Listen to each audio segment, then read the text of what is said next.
Fala galera, bem-vindos a mais um podcast Quadra 18.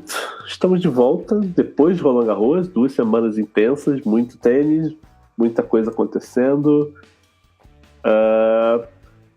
Nadal campeão pela 11ª vez, Simona Halep campeã pela primeira vez, finalmente. Herbert e Mahut campeões nas duplas. E a gente também vai falar no último bloco sobre Maria-Esther Bueno, morreu na última sexta-feira. Vamos, obviamente, falar sobre isso. Acho que é um assunto que daria até para fazer um podcast inteiro, mas como a gente não tem tanto tempo assim, a gente vai dedicar o último bloco para falar sobre ela. Eu sou Alexandre Cossenza e eu tô aqui com Sheila Vieira e Aline Caleron, como sempre. Tudo bom, meninas? Tudo bem. Aline? Tudo ótimo, né, meu? Tudo bem. Céu é azul, a água é molhada e Rafael Nadal ganhou de novo no Roland Garros. Pois é. Mas ele chorou dessa vez, né? Que coisa louca. 11ª vez e ele tá chorando lá com o troféu no pódio. Bonito, né? Pra quem diz que eles não se... Ele e o Federer não se importam mais, gente, eles se importam sim. Alguma coisa a destacar de diferente desse título do Nadal? Do Nadal em relação aos outros 10 em Roland Garros? Não, uma coisa que eu ia falar sobre a questão da emoção é que eu acho que tem muito mais a ver com o fato da standing ovation, que eu, por algum motivo, esqueci como que fala em português. Ele foi aplaudido de pé, vamos lá. Isso, exatamente. Foi aplaudido de pé por muito tempo pelo público francês. E a gente sabe que o público francês nem sempre teve uma relação muito de amor com o Nadal, né? Sempre houve um ressentimento, assim. Eles sempre torceram mais pro Federer. Sempre teve a sensação que o Nadal não era tão reverenciado como ele deveria ser por uma pessoa que ganhou 10, 11 vezes o negócio. Então eu acho que ter essa validação do público francês foi muito importante para ele. Agora, em relação a jogo, por mais que assim, nos números pareça que foi uma das campanhas mais dominantes dele, eu não sei se o Nadal, sabe, jogou muito nesse torneio, assim, ele foi incrível porque ele mas não foi algo assim que me deixou com o queixo caído.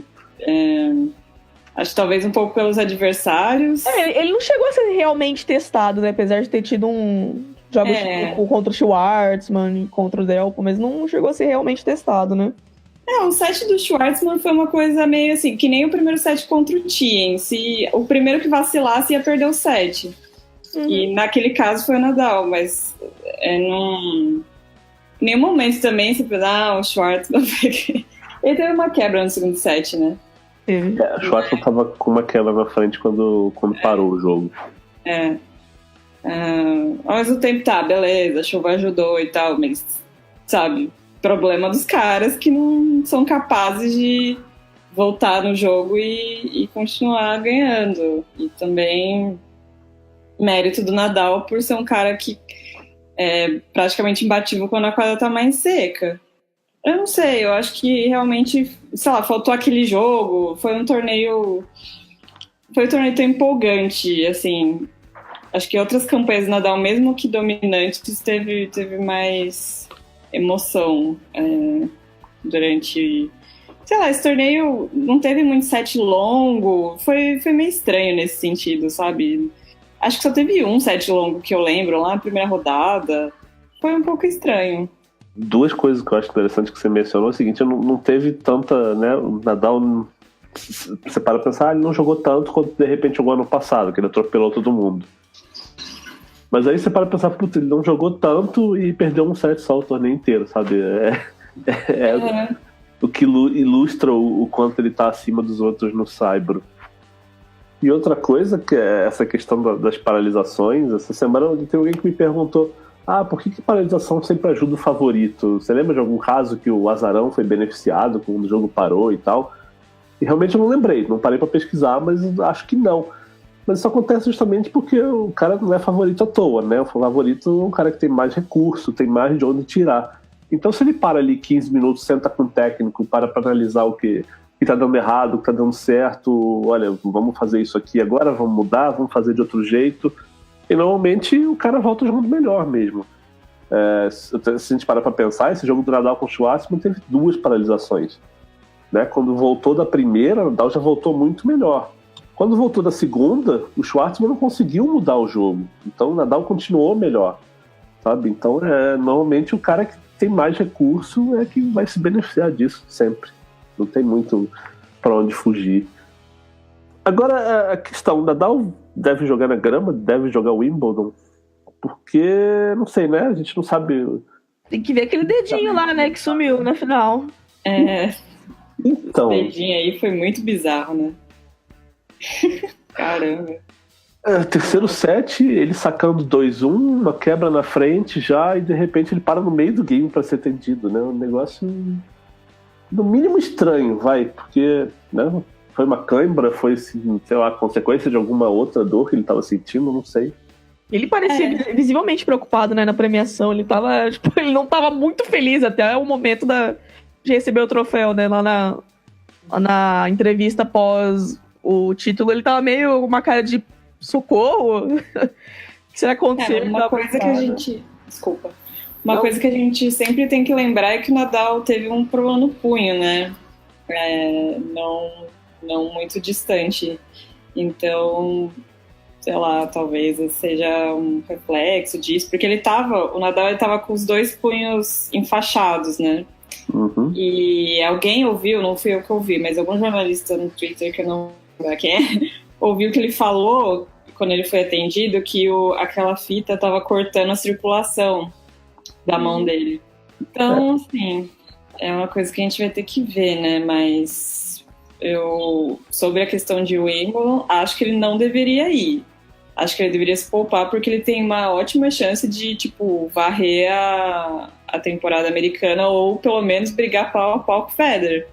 Porque não adianta também ele se esforçar, se preparar, tipo, não descansar direito para ir para Londres e depois chegar no US Open e tomar um pau do Federer, sabe? Tem que priorizar, entendeu? Acho que se ele quer, de fato, lutar pelo número 1 ou ganhar um slam fora de Paris, acho que ele precisa fazer isso. Tipo, ano passado deu certo, né? Mas, sei lá. O problema é que ele gosta de Wimbledon, né? Ele gosta muito de Wimbledon. Sim. Ah, Nadal, mas eu gosto muito de Londres, eu não vou pra Londres. Eu não tenho dinheiro, mas você tem dinheiro, mas, né, prioridades. Vai ver esse dedo aí. Mas que não, o Federer, dá uma sumida. O Federer também deve adorar Paris, né, gente? Então. Vai nas férias. Vai nas férias, exatamente, vai nas férias. Acho que nesse sentido, isso é até uma coisa que poucas pessoas falam, que eu sempre achei, é que nesse sentido o Nadal sempre se deu muito mal por causa do calendário, porque ele chega na grama sempre arrebentado, porque ele é o cara que ganha tudo no Saibro, então ninguém joga mais que ele. Ninguém passa tanto tempo na quadra ali nesse período de abril e maio, e aí chega na grama, ainda tem que jogar, sabe, Queens, tem que jogar o Queens ou Rally, tem que jogar sabe, tem que estar pronto para jogar um Grand Slam num piso completamente diferente, com o desgaste que ele leva acumulado, sabe? Para ele sempre foi muito ruim isso. E isso sempre, né? Ele sempre chega no segundo semestre arrebentado. E as pessoas falam, por causa do estilo de jogo dele, porque exige muito do físico.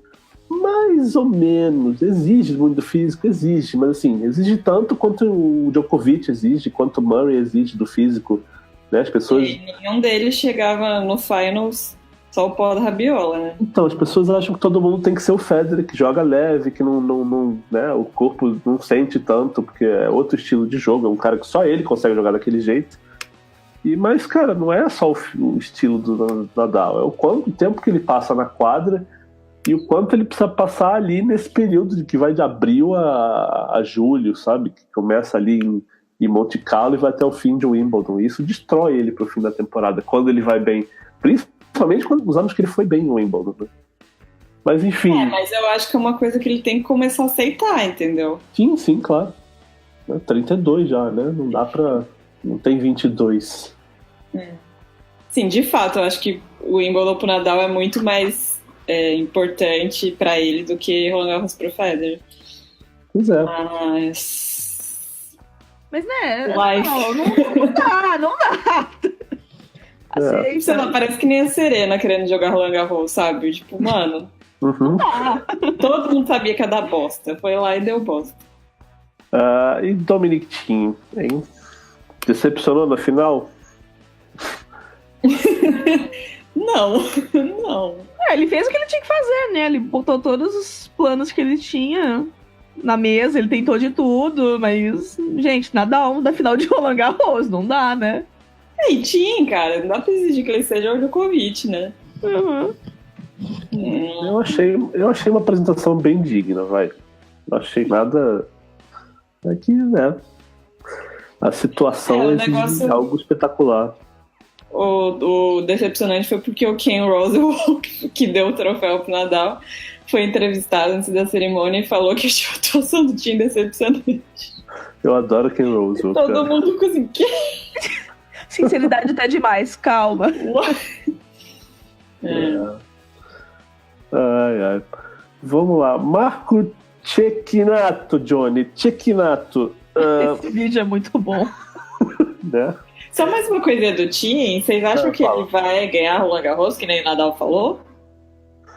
Não sei, eu acho que depois que o Nadal aposentar... Pode, mas não pode, né? Pode, mas não pode, né? Uma coisa meio... Depende, o Nadal vai estar jogando Roland Garros daqui a ano, 2060, não sei. Depende, né?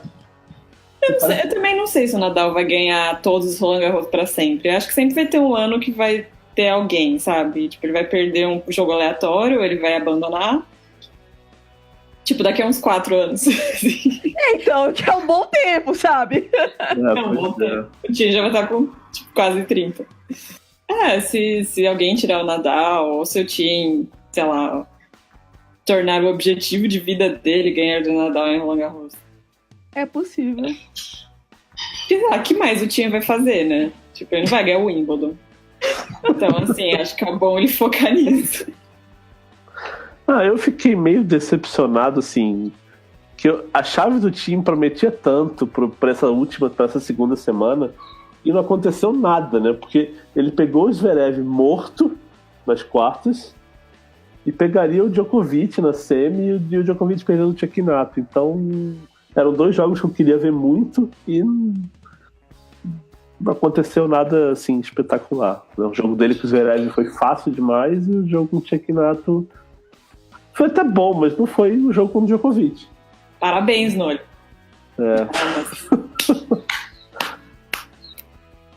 Mas então, o Cecchinato vai continuar jogando isso? Vai se manter entre os 40 ou foi aquele torneio da sorte da vida dele? Tênis Sun Green, né? Acho que é por aí. A gente viu o Cecchinato tomar a primeira rodada do Brasil Open esse ano, né, gente? Vamos combinar.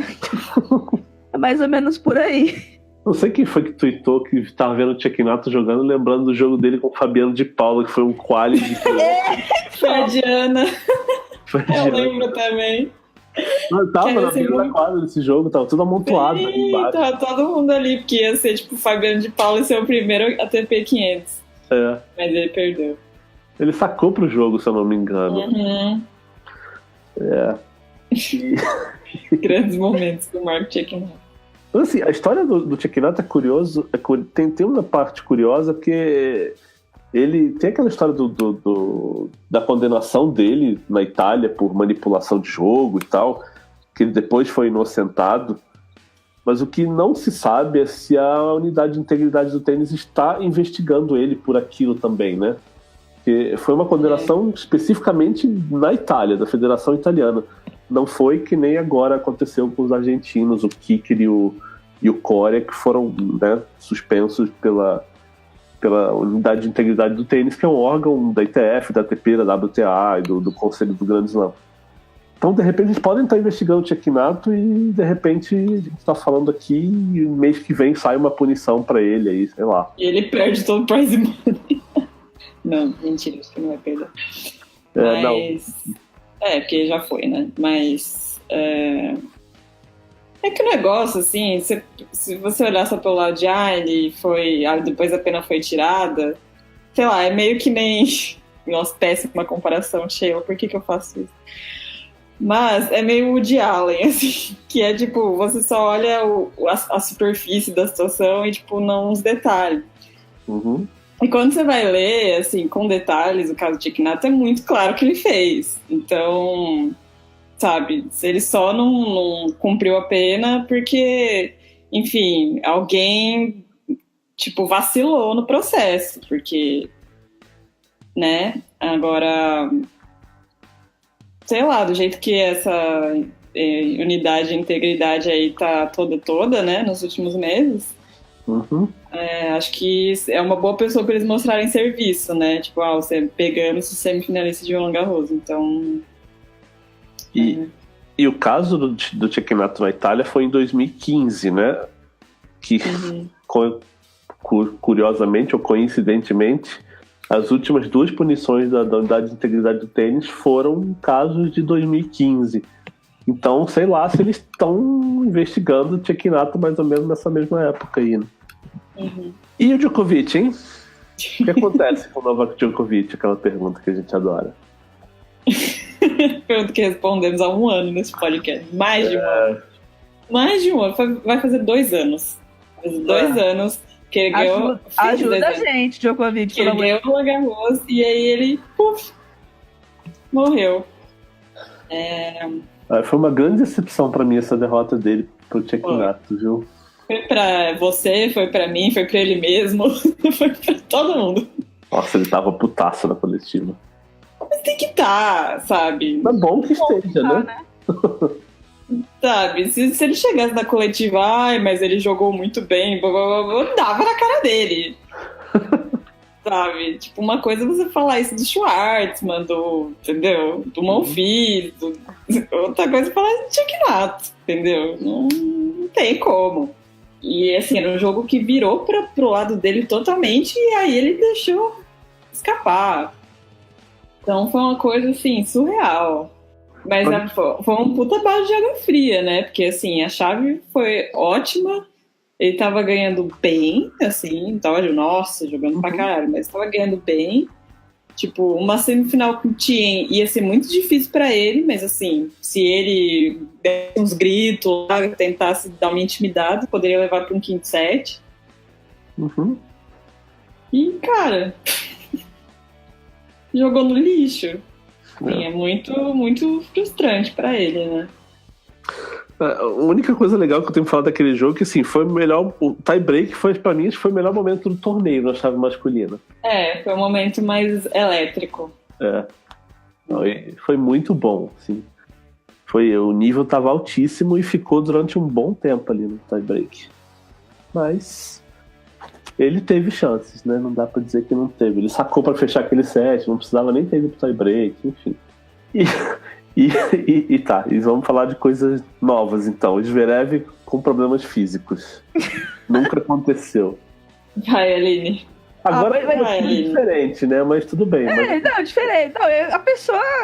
Alguém precisa sentar com o Sasha e avisar. Então, melhor de 5 sets não significa que você precisa usar todos os 5 sets.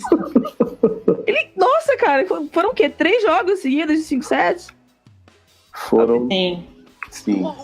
Tipo, com o Jun Hur jogando 5 sets. O que você tá pensando na vida, moleque? Não, o Jun Hur teve match point, cara. Não, é um absurdo isso. É um absurdo. Nossa, isso foi bizarro, cara. E assim, 5 sets totalmente desnecessários, assim, né? Não precisava chegar naquele ponto, mas Alexander Zverev quis chegar naquele ponto. Enfim. E todos perdendo por 2-1, né? Sim. Ou seja, ele jogou aí 6 sets sob pressão. 2-2-2.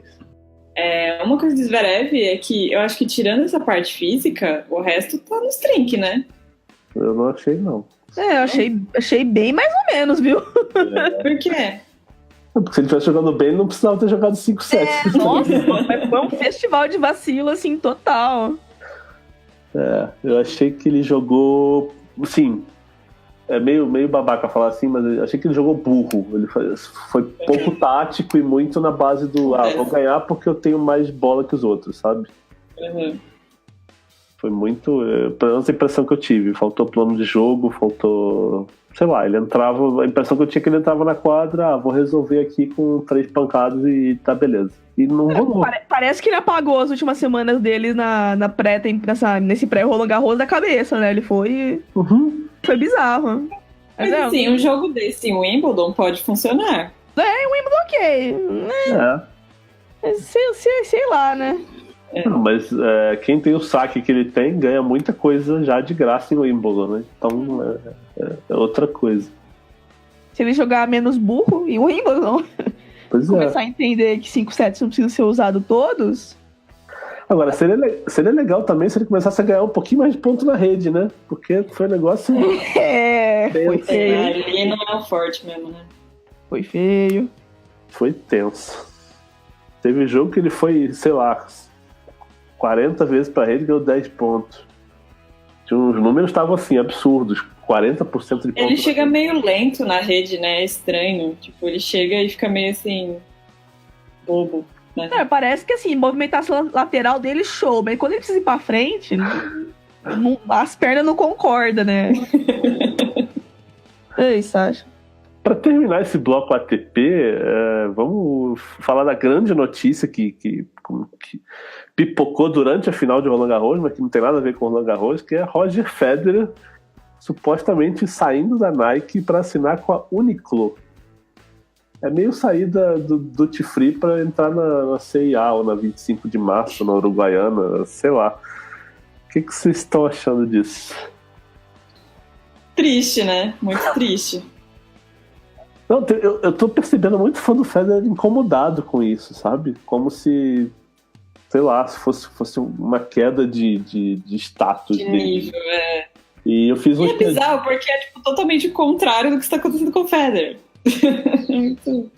E as pessoas estão levando isso mal e se incomodando com as piadas. Nossa, as pessoas estão nervosas com isso. As pessoas estão nervosas. Mas querendo ou não, o cara isso que é bizarro, né? Ele é a cara da Nike, ele vende coisa pra caralho da Nike. Você vê os tiozinhos da rua usando os bonezinhos do RF. E aí, se proceder esse papo de que a Nike não quer dar um contrato vitalício pra ele, mano, é bizarro. Vamos falar em português, vai se foder, né? É bizarro, cara, é bizarro.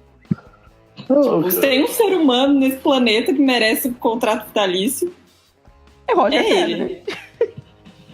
A Serena também. Mas, tipo, cara, o Federer vende mais que ela. Isso é um fato. Tem machismo, tem racismo, blá, blá, blá. Mas não faz sentido financeiramente a Nike abrir mão dele, cara. Paga o que o cara quer. Dá tudo.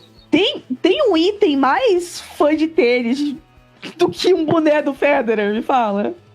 É a coisa que você mais vê na rua, boné do Federer. É a única coisa no tênis que vende. Então, é um absurdo isso. A única coisa no tênis que vende, que tipo, as pessoas sabem o que é, reconhecem. É isso. Mas assim, obviamente eu não sei os detalhes das negociações, dos valores que eles estão, né, conversando lá. Mas também tirando a piada de 25 de março de Uruguaiana, falando sério agora. O que o pessoal que cobre, né, negócios do esporte comenta é que patrocínio no tênis ele não é para venda. Ele não é... Tipo, você não assina o Federer para vender a roupa do Federer, não assina a Sharapova para vestir o vestido da Sharapova. É o que eles chamam de patrocínio institucional, para, sabe, manter a marca no alto. Você não... Relevante. Manter a marca relevante, mostrar que, olha só, eu tenho o Federer, tenho o Nadal, tenho a Serena e a Sharapova, sabe? São os 4 nomes mais populares do tênis, eu acho que atualmente. Então a Nike tem os 4. Agora, de repente... Em que momento isso foi? Eles pararam pra pensar, Federer não, né, gente? Não, vamos tirar o Federer. Prefiro a Maria. Não. Com a Maria. Então, a discussão é em que momento o dinheiro que o Federer tá pedindo passa a não valer a pena pra Nike. É isso que a gente não sabe, que eu tenho muita curiosidade de saber, sabe? É muito estranho, cara. Quantos caras estão pedindo pra Nike realmente achar que não vale a pena? Isso é que me intriga no momento. Pois é. Não, e se ele for pro Uniqlo, qual que é esse dinheiro que o Uniqlo tá oferecendo também, né? Tudo muito estranho. Pois é, e o Federer precisa de tanto dinheiro assim pra... Então, é isso. Precisar não é questão, né? Cada um acha que é uma questão de valorização, enfim, sei lá, tem muita coisa na discussão. Mas eu vou continuar me divertindo com as piadas nos próximos meses, se isso rolar. Ah, gente, o bom é que o Nico tem muita promoção. Direto você ouvia camisa de $5 o Federer nas lojas. Real, assim, junto do lado da parte da Disney, tem as camisas do Mickey lá por $5. Deve estar o Federer lá. Nesse momento. É bom, eu gosto do Nicolas, gente. Umas calças gostosas. Não, pra se vestir, assim, um outlet, né? Uma parada assim é ótimo, né? O negócio é, putz, vestir um tênis. É que a gente viu o que aconteceu com o Djokovic, né? E a gente continua vendo o que tá acontecendo com o Nishikori, né? O que foi essa roupa de Roland Garros, né? Short cor de bosta. Vamos vestir o Federer assim também? Eu quero que o Federer toque Rolex por Cássio, pra poder usar o relógio. Ai, com calculadora! Nossa, esse é show, hein? Esse é show, hein? Você imaginou o Federer usando G-Shock? Nossa! Sonho de consumo! Ai, o Federer não sendo garoto seria bom demais. Cacau Show. Brasil Cacau, tá bom? Ai, já quero. Ai. Eu me divirto só imaginando esse cena. Banco do Brasil. Começa a ganhar desconto, né? Chega aqueles e-mails do cartão do Banco do Brasil, assim, ganha desconto de 20% para ingressos do Federer. Seria mais legal a caixa. Federer fazendo os exames da Nossa, caixa. sim.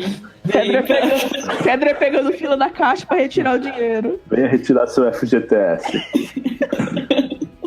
Quando ele aposentar, olha, perfeito. Vai pegar Já muita tem fila, hein, Federer? Já tem o pitch aí. Ai. Tá bom, gente, vamos parar de palhaçada.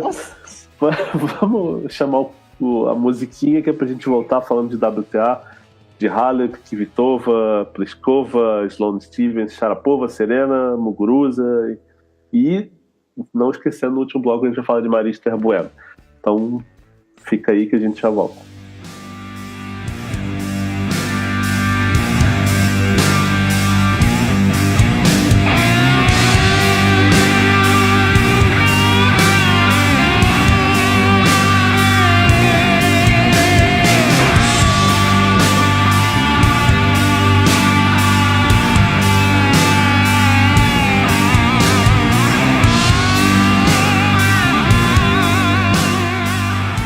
De volta para falar de WTA e do primeiro título de slam da Simona Halep. Finalmente aconteceu. Gostaram? Vocês estão felizes? Feliz é uma palavra muito forte, né? Como eu falei, feliz por Darren Cahill, que é um treinador muito foda e parece ser uma pessoa muito foda. Também, assim, é sempre bom quando uma pessoa que lutou muitos anos pra conseguir uma coisa consegue. Eu fiquei feliz pela Simona, eu queria esse slam. Mas assim, depois que o Wozniak ganhou o primeiro slam, quero que todo mundo ganhe slam. Só tem a Pliskova na fila agora, né? Isso que eu ia falar, só falta a Pliskova. Vamos Pliskova agora, de repente o Wimbledon tá aí, é bom pro jogo dela, né? Quem sabe? Assim, é inegável que a Halep merecia, mas feliz pela pessoa Halep já é uma coisa muito forte, né, pra se dizer, mas feliz pela tenista Halep, ok. Até o fim da primeira semana, quem vocês achavam que ia levar o torneio? Boa pergunta. Eu juro que eu tava com esperança na Kvitova, que eu achava que ela, né, vinha jogando bem. Ela tava na sequência, né, não sei se chegou a 13, 14 vitórias, né, seguidas, que ela ganhou Praga e Roma, ou foi Praga e Madrid, não lembro agora. Praga e Madrid, ela não jogou Roma. Mas tinha, não sei, Svitolina, tinha Sharapova, né? A Serena, quando parecia que ia deslanchar, não jogou. Enfim, tem muita coisa pra gente falar, mas vamos começar pelas decepções, vai. Quem decepcionou mais pra vocês? Eu fiquei bem triste com a Petra, mas, mano, a Petra você não pode esperar, né? Ela faz essas coisas, né? Ela não tem sequência. Eu fiquei triste, mas eu não fiquei decepcionado, porque eu achei que a Kontaveit jogou muito bem naquele dia. Não achei que foi um dia desastroso da Kvitova, como a gente já viu. Eu acho que a Svitolina foi a pior. Svitolina é um bom nome pra decepção. Porque mais um ano, né? E assim, ela é uma pessoa que joga muito bem no Saibro. Tipo, não tem porquê, né? E ela joga bem nos outros torneios. Uhum. Tinha vindo, chegou de título em Roma, né? Ganhou da Halep na final. Foi tenso. A Pliskova era meu palpite, né, de título. Tomou uma surra. Tipo, Golden State e Cleveland foi nada perto daquilo. A Pliskova, quando eu vi a chave, eu perdi esperança, honestamente. Sim, era uma chave difícil mesmo. Eu achava que ela não passava pela Sharapova. Minha esperança era a Sharapova perder antes, mas não aconteceu. E o Ostapenko era meio óbvio, né? Assim, aquilo não vai acontecer mais, né, com ela ganhar o torneio do jeito que ela ganhou no passado. É um negócio que acontece uma vez numa década, vai. Não, mas cair pra Kozlova na primeira rodada também, né? Foi padrão Ostapenko de qualidade. Foi trash. Tudo bem. Mas assim, que ela não ia longe era... não, assim. nem fodendo, né? E era uma chave boa que ela tava. Que ficou boa pra Svitolina, que depois ficou boa pra Madison Keys, que chegou na semifinal. Nossa, mano. Foi muito assim, tipo, sobraram as americanas aí. Ok, vamos fazer a semifinal com as americanas. Exato. E a Wozniak, vocês acham que foi uma decepção ou não? Perdeu da Kasatkina. Normal? Não foi. A Wozniak é horror em Roland normal Garros, ou não foi decepção? Não foi decepção. Tá. A Wozniak em Roland Garros sempre foi tragédia, né? Ano passado ela tava indo ok e perdeu do Ostapenko, né? Foi acho que quartas, eu não lembro. E agora da Kasatkina, um jogo que tava 3-3, né? Aí parou, voltou no dia seguinte, a Kasatkina ganhou 3 games e acabou o jogo. Acho que esse é o padrão, o Wozniak em Roland Garros, né? Oitavas, quartas. Até onde o jogo dela vai, né? Até onde o jogo dela encaixa em Roland Garros. Mas a Kasatkina é uma jogadora que tem essas vitórias, né? Tipo, ela é a pessoa que derrota uma top 5 do torneio. Então, não achei um shocker do Wozniak. E o que você achou da Vicky? Ruim, né? Mas é outro caso aí, pessoa que nunca conversou muito com o Roland Garros, né? O Roland Garros e ela nunca se deram muito bem. Se ela tivesse vencido, ela perdeu a Siniakova, né, na primeira rodada. Pô, uma estreia difícil. Ela ganha esse jogo, e foi 7-5, 7-5, tá? Foi até duro. Se ela ganha esse jogo, ela pega a chave do Ostapenko vazia. Vai saber. Mas não rolou. Que mais? Sharapova. Mas com a Vika a gente não precisa se preocupar, né? Que ela tá sempre feliz, o menininho dela cada dia mais fofo, já tá andando. Então, assim, foda-se, né? É muito, muito claro pra ela que foda-se. Ela quer continuar jogando, mas... Enfim, né? Tá, então vamos entrar na grande polêmica do torneio, esse Serena e Sharapova que não aconteceu. Pelo que vocês tinham visto antes, o que vocês achavam que ia ganhar? Enquanto a gente pensava que ia ter jogo. Eu tava... Vai. Não, só uma coisa. Pra mim, sinceramente, a Serena não deveria nem ter ido pra Roland Garros, né? Vamos combinar. Justo. Começa aí já. Concordo. Eu tava bem dividida. Antes das primeiras rodadas, eu tendia para a Sharapova. Depois que a Serena... Enfim, ela jogou bem, né? Uhum. Jogou mal. Teve uma virada ali no meio do jogo contra a Bart, né? Que ela começou a jogar e emendou, né? O soltou jogo um come on, né? E aí foi. Não, e o jogo dela foi muito bom. A Bart seria um jogo bem complicado pra Serena, né? Anyway, porque o jogador tira ritmo e tal. Mas sei lá, eu não... Tipo, acho que depois da terceira rodada a galera empolgou muito com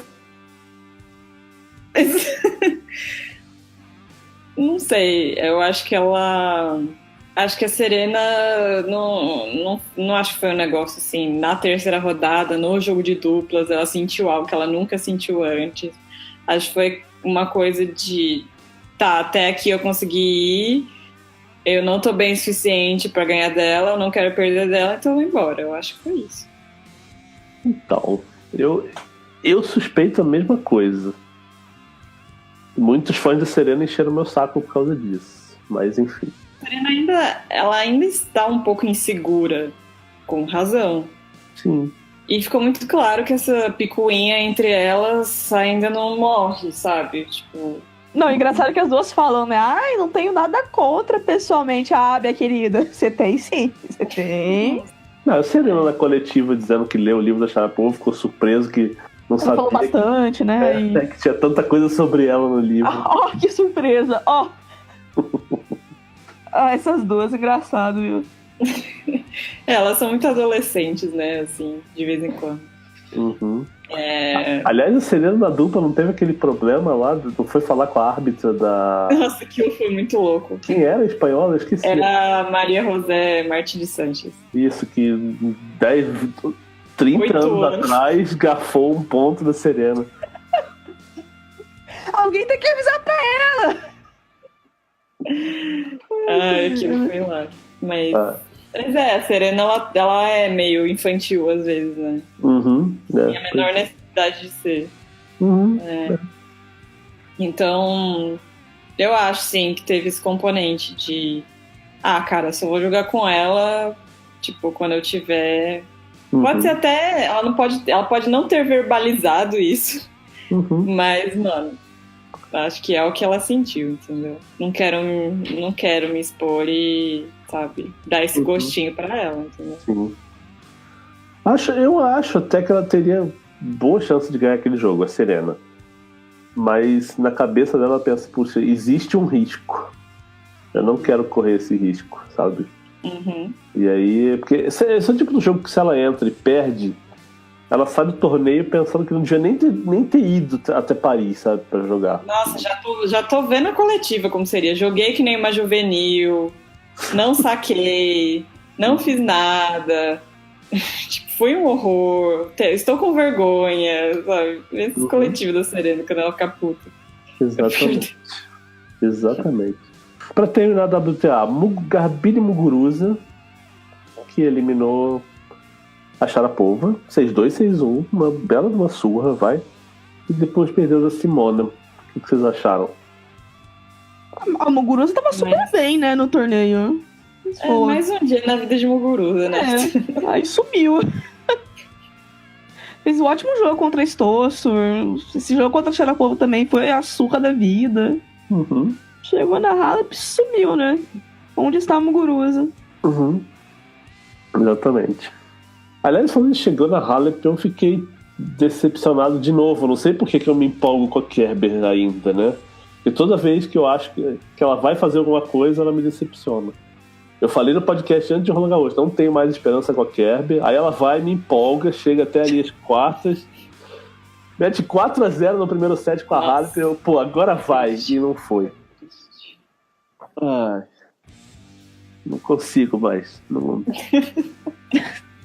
Quando eu começo a me empolgar com a Kerber... Acho que essa é a história da WTA, né? Quando você começa a empolgar com alguém, só vai lá e...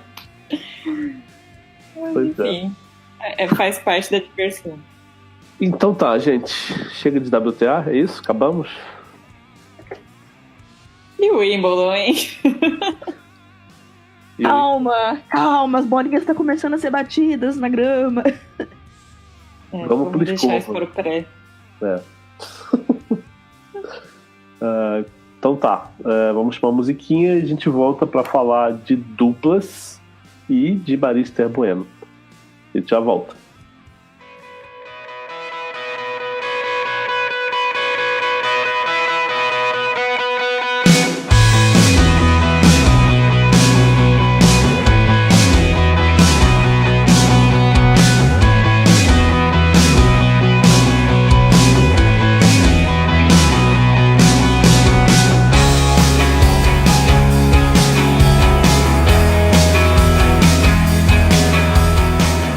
Chegou a hora do último bloco desse podcast quadro 18 pós Roland Garros.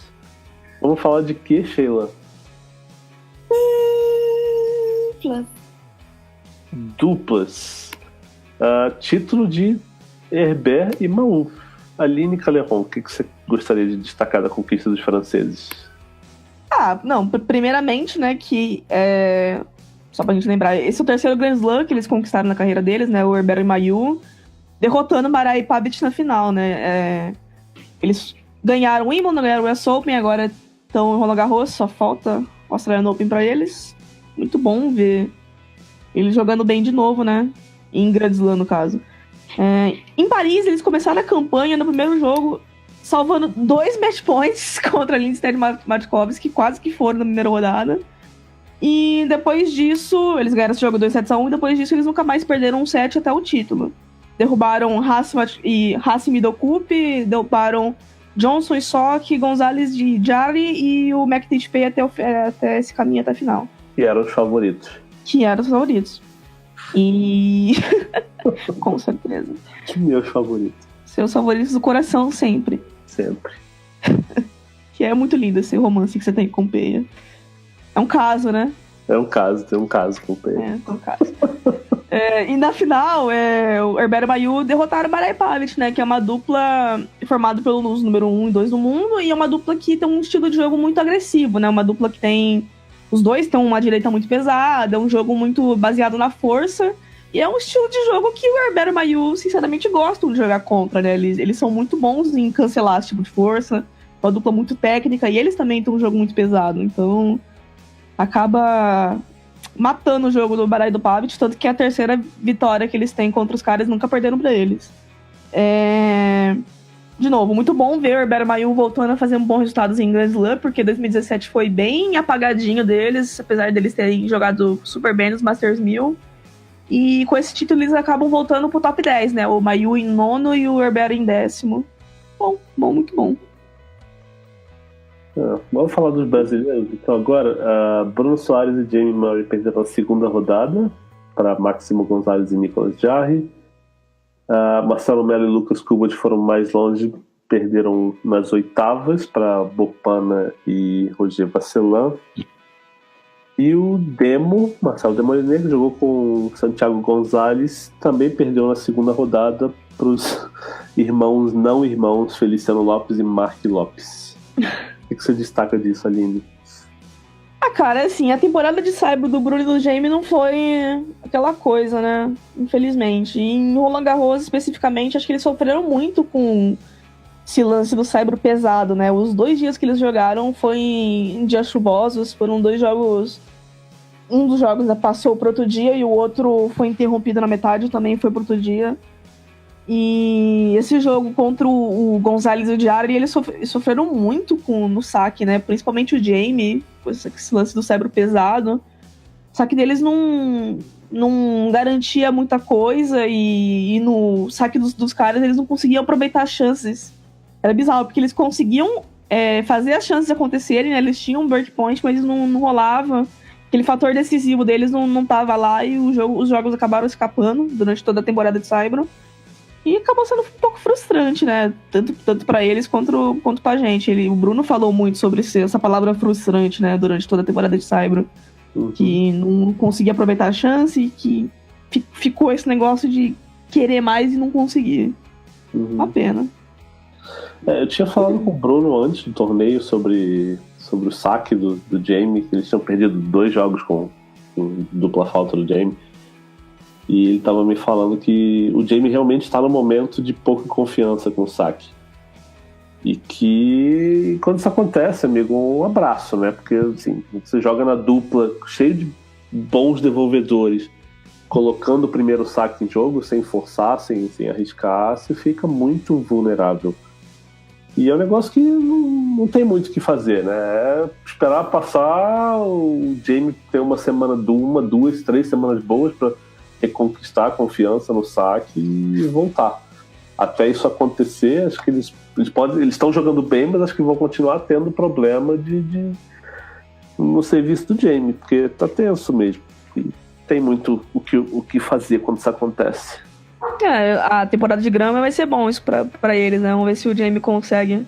Porque realmente o Roland Garros não sai pesado, enfim, não é lá muito ideal pra isso, né? Espero que o Jamie consiga se achar aí.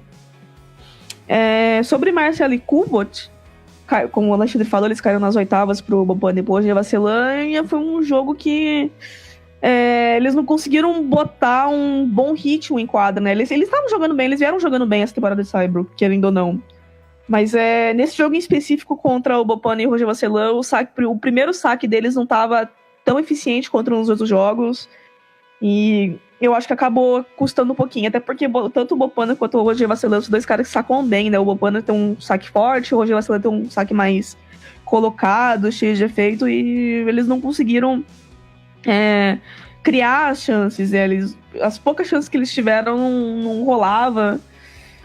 Foi um jogo que poderia ter caído pra qualquer um dos lados, eu acho, e infelizmente acabou caindo pro lado dos caras. E, agora tem a grama aí, eles têm uma caralhada de pontos pra defender, né? Eles foram campeões em 3 torneios seguidos, em Den Bosch, em Rally e em Wimbledon, que vai ser o calendário deles mesmo, que é o mesmo do ano passado. Vamos ver se eles conseguem aí botar em quadra, que já tá em quadra, né, no caso, é questão de... Também acho que falta um pouquinho de aquela confiança de voltar a acreditar assim no jogo deles em conjunto. Tá ali. Eu queria falar uma coisa sobre duplas. Por favor. Você me permite? Gente, o filho do Maru. Melhor criança. Ele brilhou o torneio inteiro, tipo, regular, assim, todo fim de jogo. Ele corria pelo site. Não, é muito engraçado que ele adora o Herbert, é muito fofo. Eu adoro até demais, né? Como a gente viu. Tacou um beijo ali na boca do Herbert. É muito fofo porque ele tem esse negócio de trouxa que o pai dele ganha e ele sai correndo na quadra, né? E daí, na final, ele ficava... Tipo, eu li isso em alguma entrevista, que na final, antes da final, ele ficava perguntando ao pai dele como é que ele ia descer, porque ele não sabia como é que descia ali. Que não tem como, né? Você tem que dar a volta, tem que ir ou por fora ou você pula. Ele, pai, como é que eu vou descer ali se você for campeão? A preocupação dele era essa. Eu quero ir pra quadra. Prioridade total de criança, é muito fofo.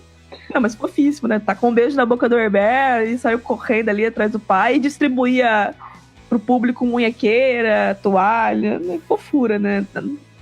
Natanael, a melhor criança. E, mano, o público cantando a Marselhesa, nossa, cara, morri. Foi só a terceira dupla francesa a ganhar Roland Garros, né, na era aberta. É muito pouco, querendo ou não.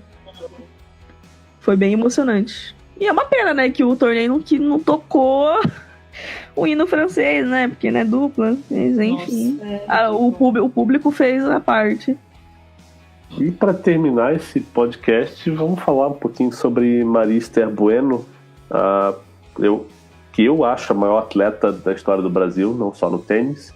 Ela morreu na sexta-feira, vítima de um câncer que se espalhou. Ela, né, quando soube que o câncer havia se espalhado, ela realmente não quis mais fazer nem químio, nem radioterapia, nem nada.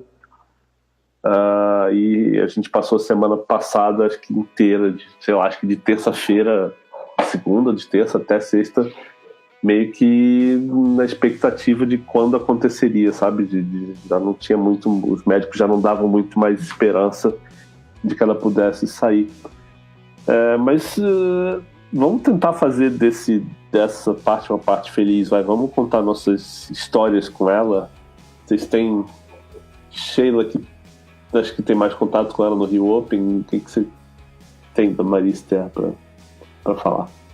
Não sei. Eu acho que a primeira coisa que a gente tem que falar é que Maria Esther Bueno abençoou o nosso podcast.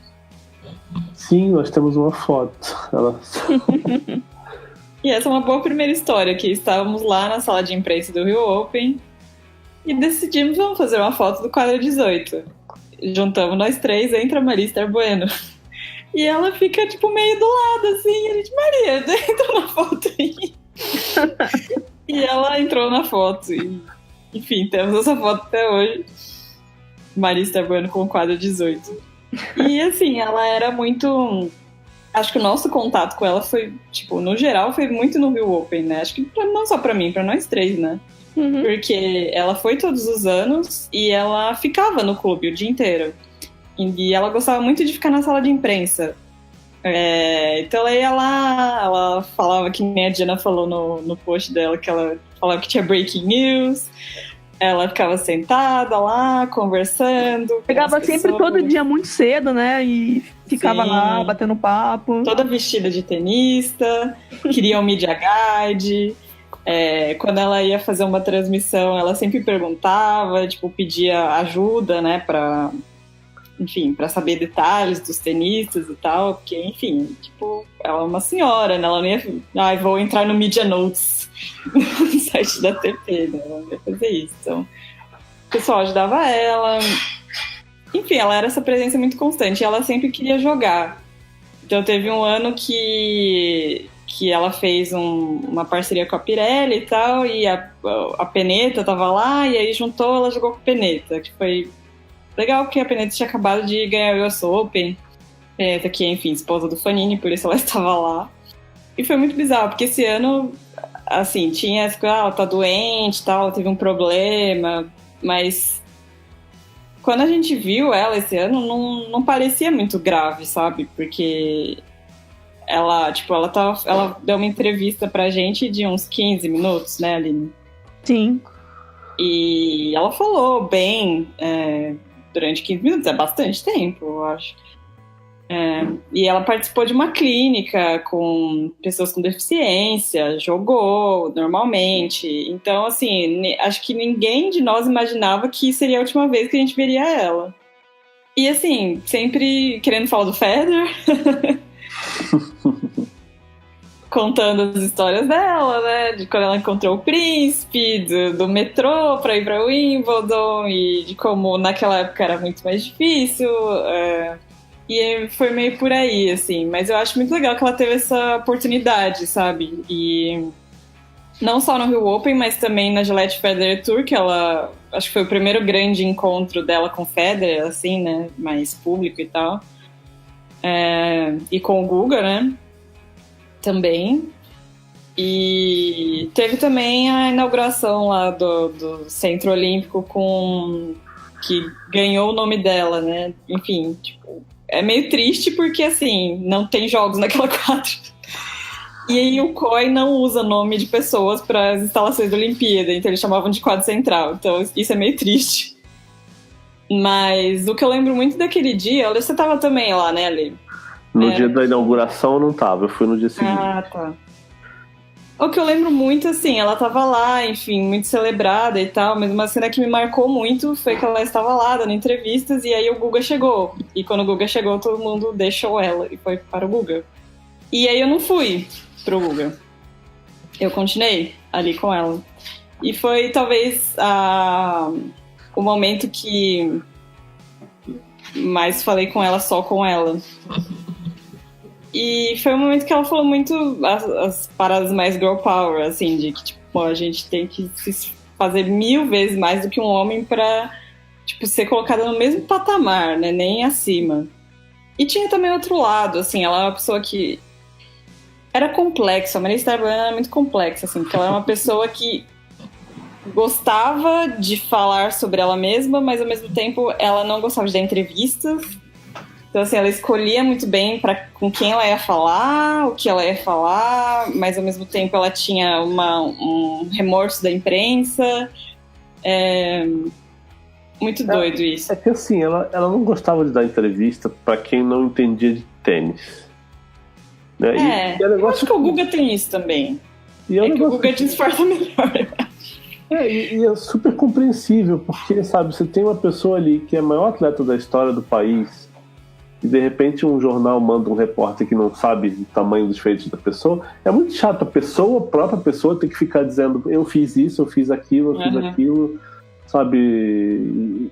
E não era o que ela queria fazer. Ela gostava de contar as histórias dela, do tempo dela, mas, sabe, ela não devia ter que ficar explicando, nossa, eu ganhei, sabe, 19 Grand Slam. Não, sabe, as pessoas tinham que saber isso.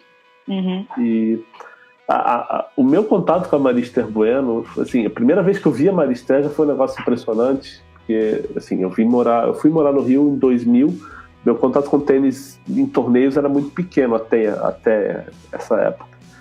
E teve uma exibição na praia de Copacabana, um dos eventos da Coque Tavares, que a Martina Hingis ia jogar com a Kurnikova.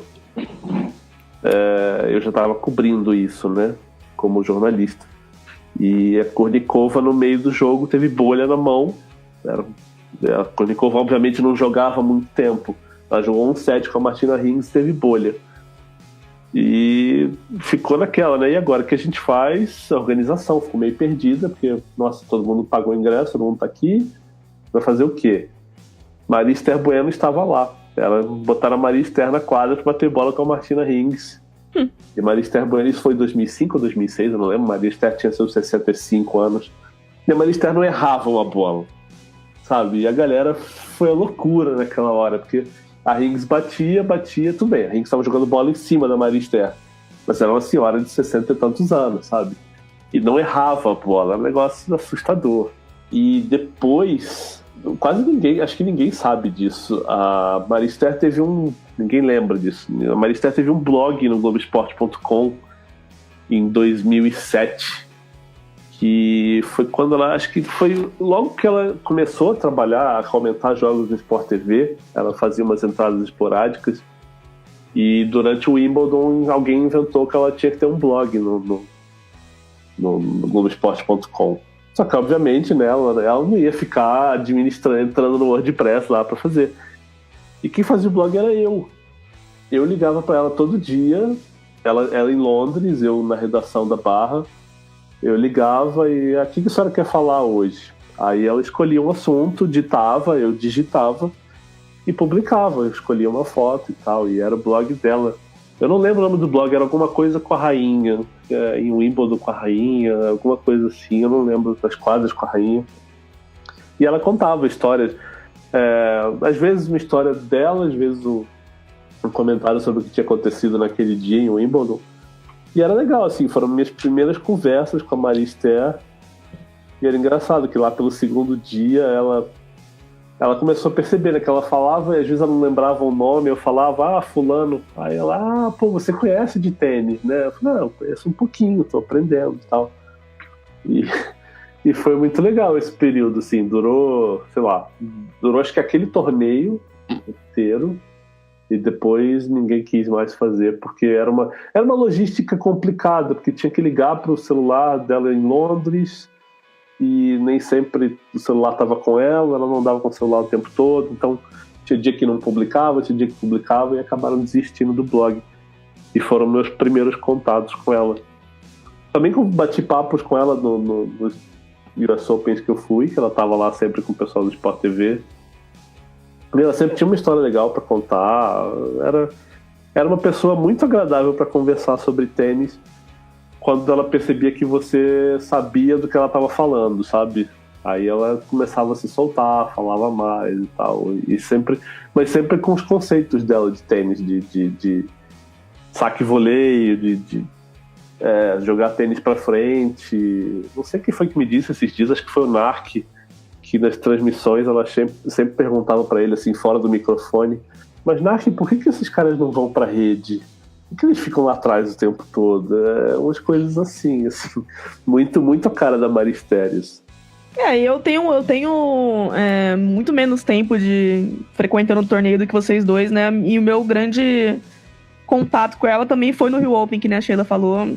Todo ano ela tava lá, ela recebeu homenagens no torneio, teve a foto do quadra 18, que é maravilhosa.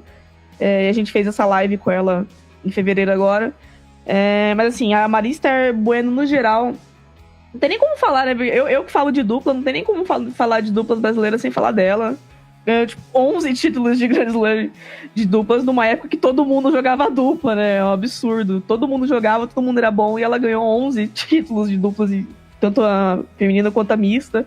E ela, como pessoa, ela sempre foi muito aberta, né? É engraçado que nessa live que a gente fez com ela em fevereiro, ela, cara, um amor de pessoa. Você não suspeitava que tinha alguma coisa acontecendo com ela. Ela, assim, na hora que a gente perguntou: o que você quer falar? Eu quero falar do Federer. Ela pegou e puxou o celular do bolso e começou a procurar as mensagens que ela trocava com o Federer no celular. É um absurdo isso, né? Que é um cara que... Esse encontro que vocês falaram que ela teve com o Federer aqui no Brasil... O Federer é um cara que todo mundo idolatra, né? Todo mundo que gosta de tênis idolatra. E assim, nesse encontro que ele teve com a Maria Esther aqui no Brasil, Era muito engraçado de ver, porque vocês podem até procurar os vídeos, tem aí no YouTube. Porque o Federer, que é o Federer, o ídolo do mundo, tava que nem uma criança do lado dela. Sim, ele tava como um fã ali, ele tava besta com a situação. E ela também, super besta com a situação, porque ela é super fã dele. E ficou naquele momento ali fã, muito, muito fofo, né? Uhum. Cara, ela era isso, né? Ela era muito gostoso de escutar as histórias dela, da época, de como... ela jogou numa época que não recebia dinheiro, né? E ela sempre foi uma pessoa que também nunca treinou muito pra jogar tênis. Ela é puro talento, ela sempre teve muito talento. E tem outra coisa, né? Eu frequentei muito...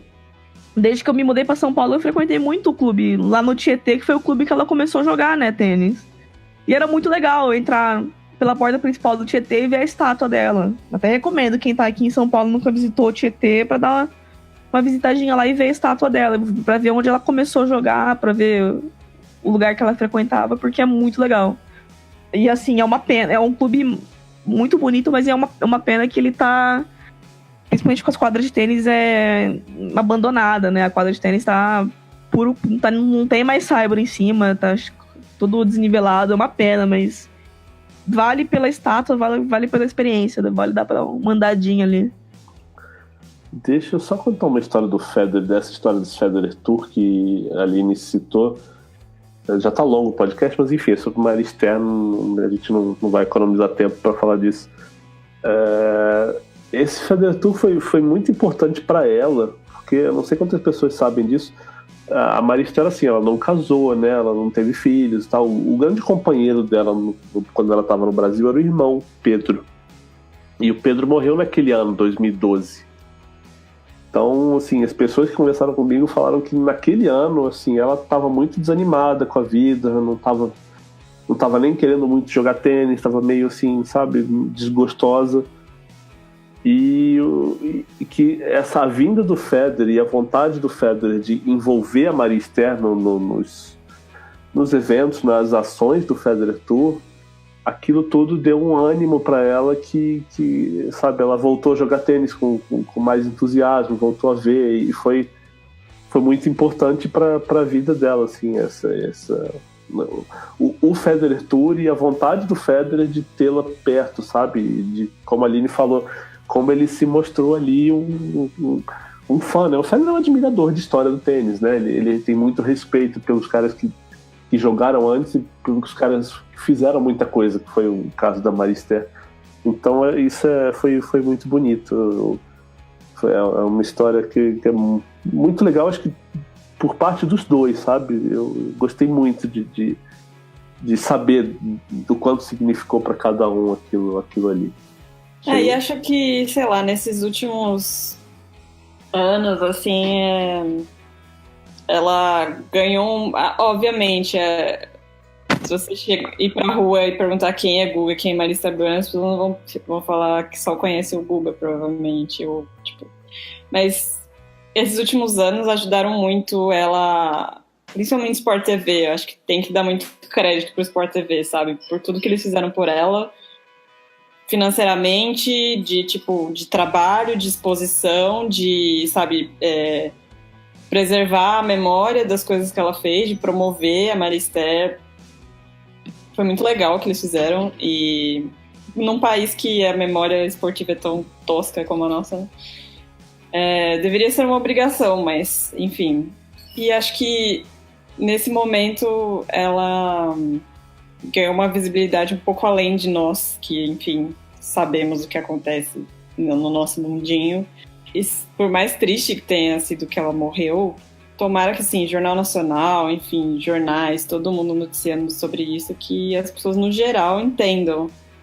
Talvez não entendam o que significa 19 slams, mas que, sim, ela ganhou muito mais que o Guga. Tipo, Guga é incrível, óbvio, e ninguém vai tirar dele o tempo que ele ficou com o número 1 do mundo, e o tricampeonato de Roland Garros, e o Masters Cup, enfim, ele é incrível. Mas, assim, não vamos nem pensar em fazer essa comparação, entendeu? E, tipo, dane-se que ela jogou nos anos 60. Não importa, entendeu? É óbvio que o esporte muda, mas cara, não era fácil ganhar 19 Grand Slams nos anos 60. Tipo, tinha a Margaret Court jogando, tinha a Billie Jean King jogando, sabe? Tinha até a Gibson jogando. Porra, sabe? Então, vamos ter noção, né, gente? Só fez. E eu concordo com você. Assim, eu não sei se eu cravaria, tipo, maior entre homens e mulheres por causa do Pelé. Mas eu acho que mulher, assim... Mulher, com certeza. Mulher não, tipo... Sei lá, eu vi umas coisas, tipo... Ai, a Malren e... Nossa! Com todo respeito, porque o Campeã Olímpica, assim, é um negócio eterno mas, assim, a Maristela teria ganhado 2, 3 medalhas de ouro. Então... Não, você sabe que alguém me perguntou no Twitter essa semana quantos atletas, sabe, homens se comparariam ao que a Maristela. E aí eu parei pra pensar, vamos criar um parâmetro aqui. Você é uma pessoa que ficou entre, sei lá, entre os 3 melhores do mundo durante um período de 7 ou 8 anos, que foi o caso da Maristela, que foi número 1 do mundo 3 ou 4 anos. Quantos homens você pode dizer que foram os melhores do mundo por um período de tempo assim, sabe? Uhum. Você tem o Pelé e aí o quê? Senna, Piquet, que foram tricampeões mundiais. Mas automobilismo é outra, né? É outro parâmetro de comparação, depende de carro também, não depende só do piloto. Enfim, você parar pra pensar, quantos caras foram os melhores do mundo por 3 anos aí? E eu acho que também tem o fator de, tipo, ela jogar um esporte que não existia praticamente no país dela, né? Sim. Que é muito diferente. Futebol e automobilismo são coisas muito tradicionais no Brasil, né? Sim. Aí você pode comparar até com, de repente, no automobilismo, o Fittipaldi, que saiu, né, foi o primeiro, um pioneiro, sabe, a ganhar coisas na Europa. E depois nos Estados Unidos, que ele ganhou em Indianápolis, né? Mas é realmente muito raro, né? Então tá, gente. A gente espera que vocês tenham gostado desse podcast. A gente volta agora lá no pré-Wimbledon, é isso, né? É isso. Então, tchau, tchau. Tchau.